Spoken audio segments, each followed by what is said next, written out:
Bismillahirrahmanirrahim. Assalamualaikum warahmatullahi wabarakatuh. Alhamdulillahirrahmanirrahim. Wabihi nasta'in wa ala umur dunia wa din.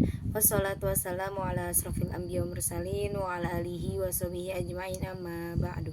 Perkenalkan, nama saya Siti Nurhaliza Rashmadani dengan nomor NPM 221105081223 dari Prodi Ilmu Al-Quran dan Tafsir Universitas Ibnu Khaldun Bogor.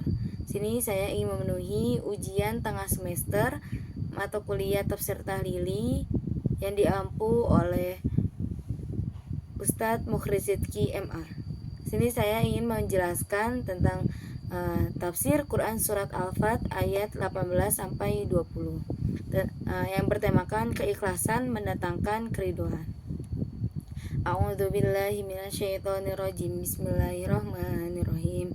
Laqad radiyallahu 'anil mu'minina idh yubayyi'unaka tahtas syajarati fa'alima ma fi qulubihim fa'anzalna as-sakinata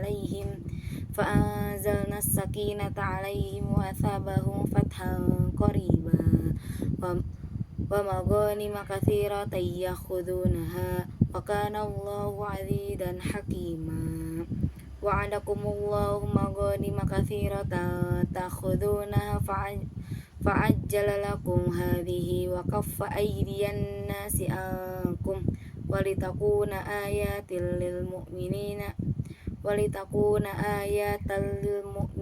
wa yahdiyakum siratan mustaqima. Adapun asbabun nuzul dari surat Al-Fat ayat 18 sampai 20, yang pertama itu diawali oleh Nabi SAW dan rombongan kaum muslimin untuk melaksanakan umroh dan tertahan di Hudaybiyah pada tahun ke-6 Hijriah. Yang kedua itu utusan Nabi SAW untuk meminta izin kepada Quraisy, maka adalah Khrasi bin Umayyah Al-Khuzai bersama unta Nabi yang bernama As-Sa'lab. Dan yang ketiga, utusan Nabi SAW adalah Utsman bin Affan setelah Umar bin Khattab yang merekomendasinya. Dan yang terakhir, Utsman bin Affan tidak ada kabar sehingga Nabi SAW mengajak orang-orang untuk berbaiat dan tidak ada satupun yang enggan kecuali Jad bin Qais yang ketakutan. Adapun pembicaraan sahabat tentang Utsman pasti telah tawaf duluan. Nah, itu ketika kami sedang beristirahat di masa Hudaybiyah, penyuruh Rasulullah berseru, "Wahai manusia, baiat Ruhul Kudus." Maksudnya Ruhul Kudus ini Jibril telah turun. Nah, sehingga salawat Allah tercurah kepadanya. Maka kami bergegas menuju Rasulullah yang berada di bawah pohon samurah. Ia berkata, maka kami berbaiat kepadanya. Dan itulah firman Allah yang artinya, sungguh Allah telah meridhoi orang-orang mukmin ketika mereka berbaiat kepadamu di bawah pohon tersebut. Adapun tafsirannya, laqad radiyallahu 'anil mu'minin, artinya wahai Muhammad, Allah sungguh telah meridhoi orang-orang beriman. Nah, dari ayat tersebut menurut Tafsir Al-Misbah karya Profesor Dr. Muhammad Quraish Shihab, itu ridho jika disandingkan kepada manusia maka ia adalah kondisi kejiwaan yang menjadikan pemiliknya menerima dan merasa puas dengan sesuatu sehingga tidak terbetik dalam benak atau jiwa kecuali rasa senang dan bahagia.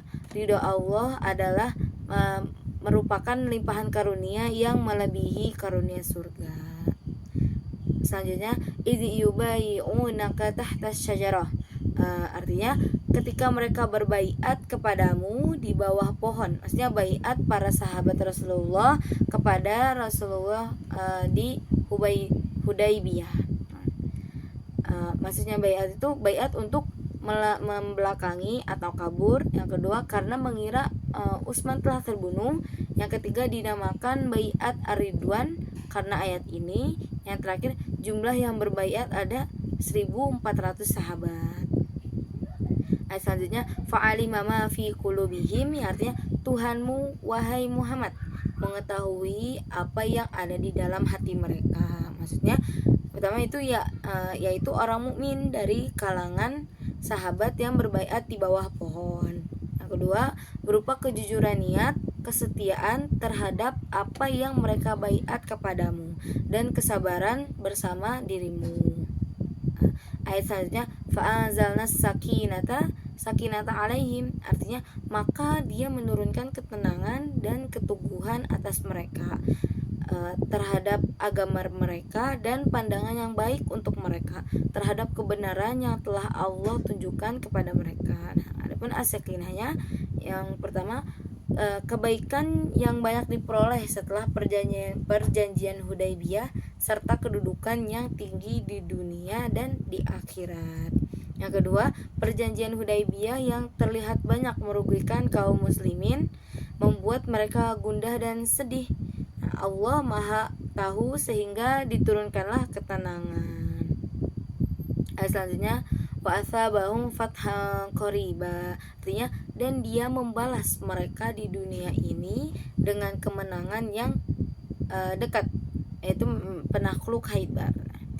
Wa maghanima katsiratan yakhudunaha, artinya disertai dengan rampasan perang yang banyak yang mereka ambil dari harta orang-orang Yahudi Khaibar. Selanjutnya, wa kanallahu azidan hakima, Allah Maha Perkasa dengan membalas dendam kepada musuhnya, Maha bijaksana dalam mengatur sesuai kehendak ketetapannya. Wa'adakumullahu maghanima katsiratan takhudunaha, artinya janji Allah berupa harta rampasan perang yang banyak. Diulang lagi kedua kalinya, maksudnya harta rampasan perang yang mana? Itu adalah setiap rampasan perang yang Allah berikan kepada orang-orang mukmin dari harta orang-orang musyrik sejak ayat ini diturunkan melalui lisan Nabi SAW sampai hari kiamat. Lalu ayat selanjutnya, fa'ajjala lakum hadhihi, artinya Allah menggambarkan bahwa dia menyegerakan ini mereka.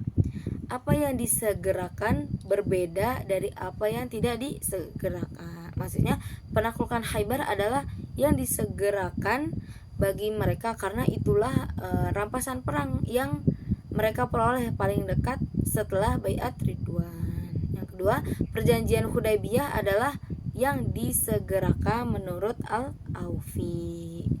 Adapun analisis yang pertama yaitu Menghanim yang pertama berarti penaklukan Khaibar. Yang kedua, Menghanim yang kedua adalah selain penaklukan Khaibar. Nah, adapun ayat terakhir, waqaffa aydiyan nasi ankum, artinya Allah menahan tangan orang-orang musyrik dari kalian. Siapa yang tangannya ditahan darinya? Pertama, orang Yahudi dari mencelakai keluarga yang ada di Madinah. Yang kedua, bala bantuan Yahudi di perang Khaibar. Yang ketiga, kafir Quraisy dari menyerang muslimin di Hudaybiyah. Dibantahkan, disebutkan nanti di ayat ke-25. Ini bersambungan dengan ayat setelahnya, itu walitakuna ayatal lil mu'minin, artinya dan agar hal itu menjadi tanda dan pelajaran bagi orang-orang yang beriman kepadanya. Disambungkan lagi, wa yahdiyakum siratam mustaqima, dan dia membimbing kalian kepada jalan yang tidak ada kebengkokan. Adapun maksudnya ayatan di sini itu rasa aman pada perang Khaibar menjadikan pelajaran bagi para sahabat untuk percaya akan tawakal kepada Allah. Yang kedua, keimanan tersebut menguatkan akan rasa optimis terhadap terkabulnya mimpi Nabi SAW akan momentum kaum muslimin memasuki Masjidil Haram. Adapun arti dari yahdiyakum, maksudnya ketaatan dan kesetiaan yang sahabat miliki adalah hasil dari petunjuk Allah SWT, maka percaya akan petunjuk Allah akan membawa hasil yang baik. Adapun kontekstualisasi tafsir ayat dengan masa kini, maksudnya penguatan jiwa spiritual. Yang pertama itu kedudukan khusus di sisi Allah hanya didapatkan oleh yang diridhoinya, maksudnya landasan setiap keputusan. Yang kedua itu keikhlasan hati atas ketaatan kepada Allah dan Rasulullah mendatangkan limpahan karunia di dunia dan di akhirat. Itu maksudnya hanya untuk ketaatan yang murni. Dan yang terakhir yaitu rasa aman termasuk kebutuhan utama manusia sehingga disandingkan dengan limpahan karunia besar lainnya. Maksudnya limpahan karunia besar lainnya itu bersyukur. Sekian dari saya. Wabillahi taufiq wal hidayah. Wassalamualaikum warahmatullahi wabarakatuh.